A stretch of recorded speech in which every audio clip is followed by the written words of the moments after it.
வணக்கம் சக மாலுமி தோழர்களே. இந்த காணொளியின் மூலம் மீண்டும் உங்களை சந்திப்பதில் மிக்க மகிழ்ச்சி அடைகிறேன்.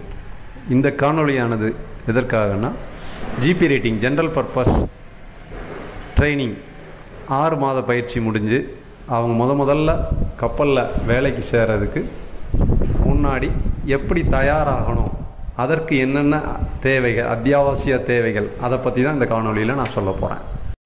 இந்த ஜிபி ரேட்டிங் ஜென்ரல் பர்பஸ், அதாவது பொதுப்பிரிவு 6 மாத பயிற்சி முடிஞ்சதுக்கப்புறம் அவங்க முதல்ல ஏறும்போது ஒரு சில முக்கியமான விஷயங்கள் அவங்க கண்டிப்பாக இந்த செயல்களை எல்லாம் செய்திருந்தால் மட்டும்தான் அவங்க முதல் கப்பலான பயிற்சி ஆன்போர்ட் ட்ரைனிங் 6 மாதம் எடுக்க வேண்டியிருக்கும். அதுக்கு அவங்க தகுதி உடையவரானாங்க.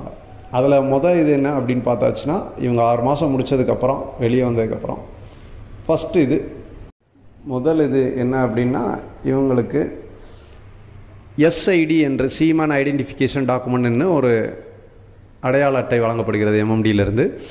அதை பதிவு பண்ணி அதை எடுத்துருக்கணும். இது முதல். ரெண்டாவது விஷயம், இவங்க எல்லோ ஃபீவர் அப்படிங்கிற ஒரு இன்ஜெக்ஷன் இவங்களோட உடம்புல செலுத்தி அதற்கான சான்றிதழ் வைத்திருக்க வேண்டும். இந்த எல்லோ ஃபீவர் எங்கே கிடைக்கும் அப்படின்னு சொல்லியாச்சுன்னா, டிஜியோட சைட்டில் போய் இல்லை எம்எம்டியில் நீங்கள் கூகுளில் எங்கே வேணாலும் அடிக்கலாம். இந்தியாவின் பல்வேறு நகரங்களில் இருக்குது. முக்கியமாக எல்லா பெரிய எம்எம்டி, சென்னை, மும்பை, கொல்கட்டா 3 எம்எம்டிலையும் இருக்குது. அங்கே போய் 300 ரூபா செலுத்தி இவங்களோட இந்த இன்ஜெக்ஷனை போட்டு அந்த சர்டிஃபிகேட்டை வாங்கி வச்சுக்கிறணும். அடுத்த விஷயமா, இவங்களோட டிஜி ப்ரொஃபைலில் இருக்க பாஸ்போர்ட், இவங்களோட பாஸ்போர்ட் டிஜி ப்ரொஃபைலில் அப்டேட் பண்ணியிருக்கணும். அப்படி அப்டேட் பண்ணியிருந்தால் தான் இவங்க கப்பல்லே ஜாயின் பண்ண முடியும். கம்பெனியால் ஃபார்ம் 1 ஜென்ரேட் பண்ணி இவங்கள ஜாயின் பண்ண வைக்க முடியும். ஸோ 3வது விஷயம், இவங்களோட பாஸ்போர்ட் டிஜி ப்ரொஃபைலில் அப்டேட் ஆகிருக்கணும். அடுத்தது, இவங்க போகிறாங்க 6 மாதம் ட்ரைனிங். இவங்க ட்ரைனிங்கில் இருக்கிறத ப்ரூஃப் பண்ணுற விதமாக இவங்களுக்கு டார் புக் இருக்குது. இந்த டார் புக்கை இவங்க கண்டிப்பான முறையில் எடுத்துகிட்டு போயே ஆகணும்.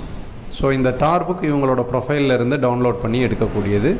இவங்க டார் புக்கை வேறு யாரும் யூஸ் பண்ணவும் முடியாது. ஸோ அதனால் இந்த டார் புக்ஸ் இவங்க கண்டிப்பான முறையில் கப்பலில் சேர்றதுக்கு முன்னாடியே எடுத்து வச்சுருக்கணும்.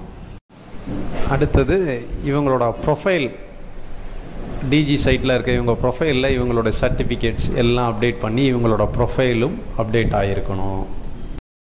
அதுக்கு அடுத்தபடியாக இப்போ கரண்ட் சிச்சுவேஷனுக்கு தகுந்த மாதிரி கம்பெனியோட ரெக்குயர்மெண்ட்ஸோ இல்லை மற்ற நாடுகளோட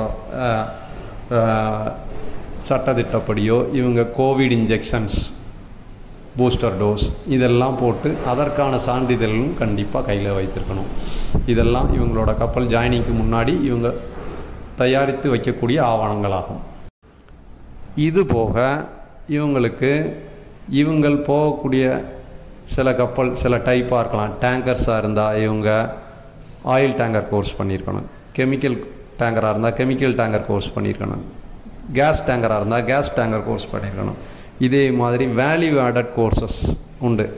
இந்த கோர்சஸ் எல்லாம் அவங்க போகிற கப்பலுக்கு தகுந்த மாதிரி கம்பெனியோட ரெக்குயர்மெண்ட் படி அந்த கோர்ஸை பண்ணி அதுக்குள்ள சான்றிதழ்களையும் பெற்றிருந்தால் மட்டுமே இவங்க அந்த குறிப்பிட்ட வகையான கப்பலில் ஜாயின் பண்ண முடியும்.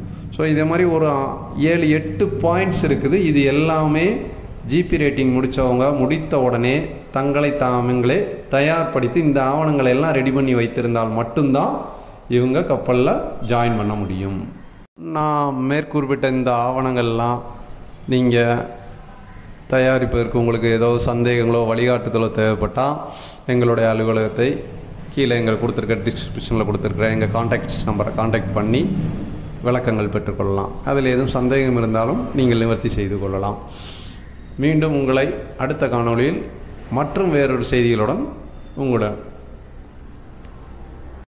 மீண்டும் நாம் அடுத்த காணொளியில் வேறு சில விஷயங்களோடு சேர்ந்து பார்ப்போம்.